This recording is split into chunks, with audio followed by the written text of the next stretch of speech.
My name is John, and I want to tell you about two people who are basically the same person. Same age, same job, same salary, same city. They're twins. They both decide to buy a modest home. Nothing fancy. Same price, same down payment, same 30-year mortgage. But there's one tiny difference. One of them pays hundreds of dollars more every single month. Not because he bought a bigger house, not because he made more money, but because his credit score was about 50 points lower. Over 30 years, that small, invisible number will cost him tens of thousands of dollars. How can a number you never see quietly tax your entire life?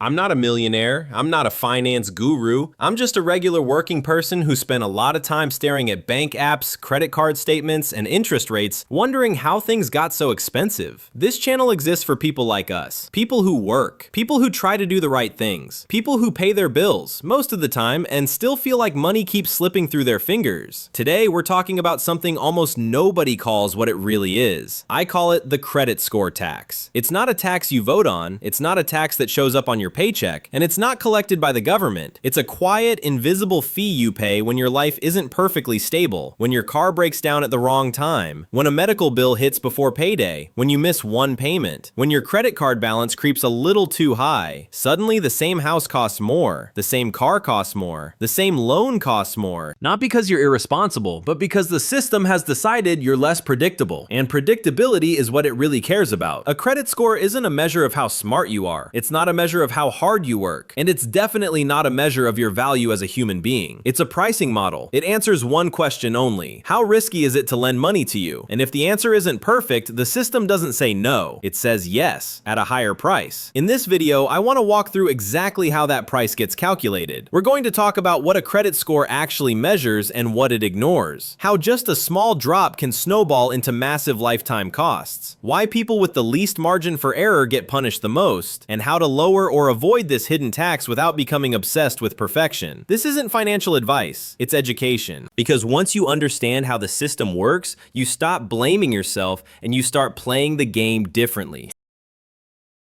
Here's the part that surprised me the most when I finally dug into credit scores. A credit score doesn't measure how good you are with money. It measures how stable you are. That's it. Think of it less like a report card and more like a medical chart. It's not asking, is this person smart or is this person responsible? It's asking, does this person behave the same way every month? The biggest factor in your credit score is something called payment history. Did you pay on time? Every time? Without interruption? Not most of the time. Not eventually. On time. Every time. The system doesn't care why you were late. It doesn't care if your paycheck was delayed. It doesn't care if your kid got sick. It doesn't care if your car broke down the same week rent was due. Late is late. The second biggest factor is credit utilization. That's just a fancy way of saying how much of your available credit are you using right now. Here's the trap. When life gets tight, people naturally lean on credit cards. Groceries, gas, a few bills. Nothing reckless, nothing luxurious. But as your balance creeps up, your utilization ratio rises. And the system reads that as this person might be struggling, so your score drops. Not because you did something wrong, but because you needed help temporarily. Then there's length of credit history, which basically means how long have you been playing this game? If you're young, you lose points. If you took time off credit, you lose points. If you tried to live simply and avoid debt early in life, you guessed it, lose points. Notice something important here. None of this measures your income, your savings, your job stability, your effort, your intentions. A nurse who misses one payment during a crisis can look riskier than someone who carries debt forever but never misses a due date, because predictability beats wisdom. So when people say, you should have just been more responsible, what they're really saying is you should have never had a bad month.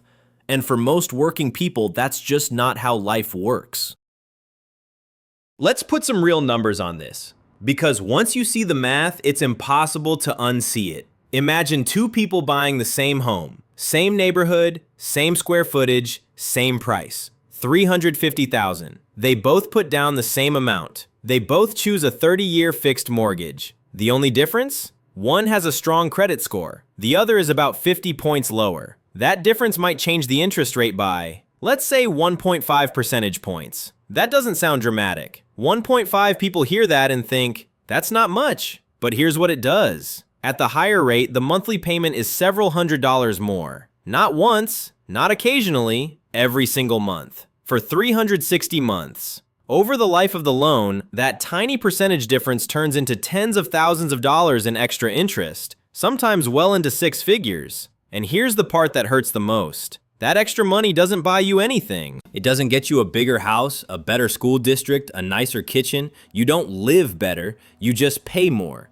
It's like buying the same cup of coffee every morning, but being charged extra because the barista thinks you look a little risky. Now zoom out. That extra monthly payment means less room in your budget, slower savings, more reliance on credit cards, less flexibility when life throws the next curveball, which increases the odds that your score drops again. This is how the credit score tax compounds, not through reckless spending, but through pressure. And this isn't just about houses. Auto loans work the same way. A lower score can mean higher APR, longer loan terms, more interest paid on a depreciating asset, so the same car ends up costing dramatically more. And again, you don't get a nicer car, you just get a heavier bill. This is why I call it a tax, because it's unavoidable once you're inside it. You don't opt in, you don't negotiate it, it's just quietly applied, based on a snapshot of your life at its most inconvenient moment.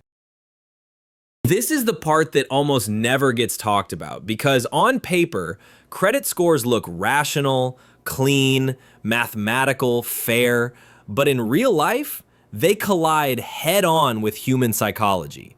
When money is tight, your brain changes how it makes decisions. Psychologists call this decision fatigue. When you're under financial stress, every choice costs more mental energy. Which bill do I pay first? Can this wait until Friday? Do I use the card or overdraft my checking account? So people do what humans naturally do under pressure. They optimize for right now. They make the minimum payment. They postpone the uncomfortable choice. They buy time. And from a survival standpoint, that makes sense. But the system reads those choices very differently. High utilization looks risky. Minimum payments looks strained.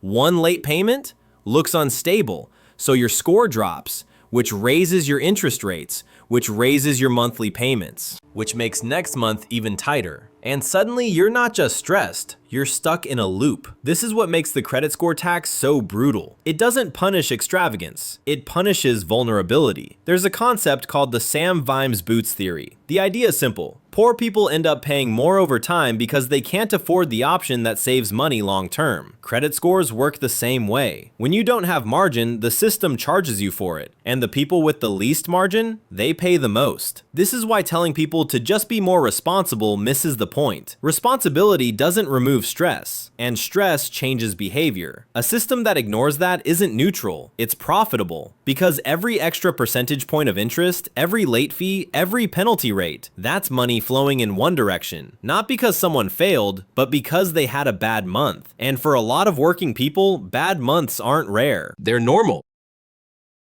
If this system punished everyone equally, it would still be painful, but it doesn't. It concentrates its damage. The people who feel the credit score tax the most are the people with the least margin for error.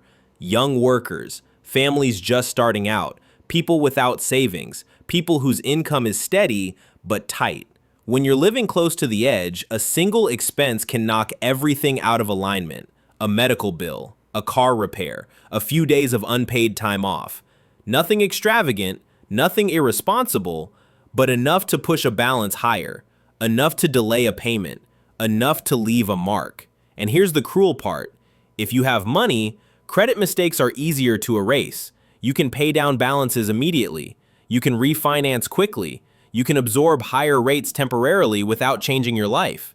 If you don't have money, the same mistake lingers. It follows you from apartment to apartment, from job to job, from one phase of life to the next. This is why the credit score tax behaves like a poverty premium. It's not that poorer people make worse decisions, it's that the cost of being imperfect is higher. There's also a timing problem no one talks about. The moment in life when you need credit the most, buying a home, starting a family, replacing a car so you can keep working, is often the moment when your finances are the most fragile, which means the system evaluates you at your most vulnerable. That's not an accident, that's how pricing models work. Risk isn't eliminated, it's charged for, and the charge shows up as interest. So when two households earn the same income, but one pays hundreds more per month just to borrow, over time their lives diverge. One builds savings, the other treads water, not because one was smarter, but because one was cheaper to lend to. This is why credit scores quietly widen gaps, not in dramatic ways, but in slow, grinding ways, month after month, year after year. And unless you understand what's happening, it just feels like you're falling behind for no reason at all.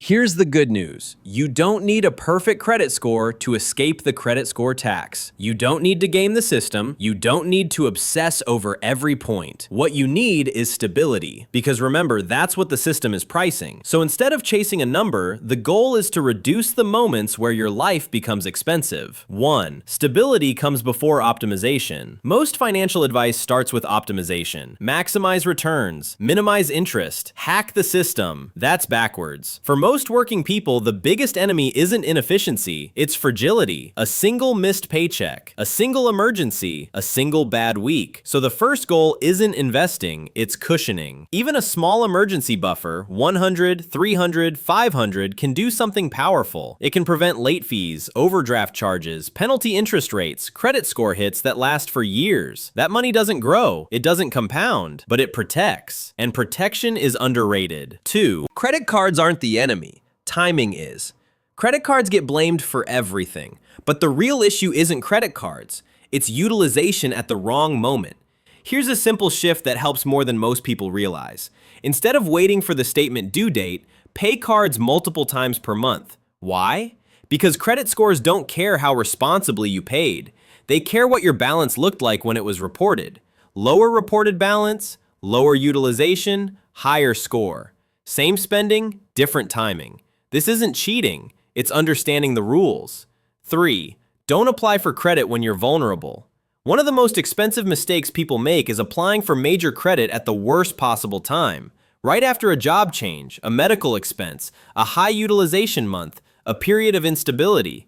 That's when your score is least forgiving. If you can delay big applications until things settle, you often buy yourself lower rates, better terms, less lifetime interest.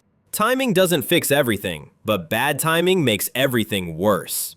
4. The goal is forgiveness, not perfection.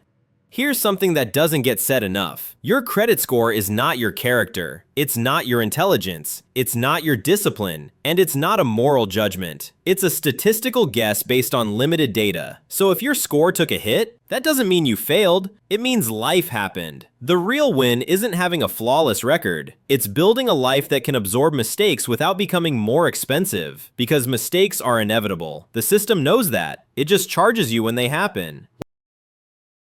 If you take one thing away from this video, let it be this. Most people aren't struggling because they're careless with money. They're struggling because the system charges them extra for being human. A credit score doesn't ask whether you tried your best. It doesn't ask whether you were sick, stressed, or stretched thin. It just asks whether you were predictable. And when you weren't, it sent you a bill. That's the credit score tax. It shows up quietly, in higher interest, in tighter budgets, in years of extra payments you never planned for. And the worst part? Most people blame themselves. They think, I should have known better. I should have been more disciplined. I should have handled that month differently. But understanding this system changes that story. It shifts the focus from guilt to awareness, from shame to strategy. You don't beat this system by being perfect. You beat it by building stability, by giving yourself a little room to breathe, by protecting your future from one bad month today. Because wealth isn't just about numbers on a screen. It's about time. It's about flexibility. It's about not having your life quietly taxed when things go wrong. If this video helped you understand something you felt but couldn't explain, consider sharing it with someone who's paying more than they should and doesn't know why. Subscribe if you want more conversations like this. I don't want you to be wealthy on paper. I want you to be wealthy in life.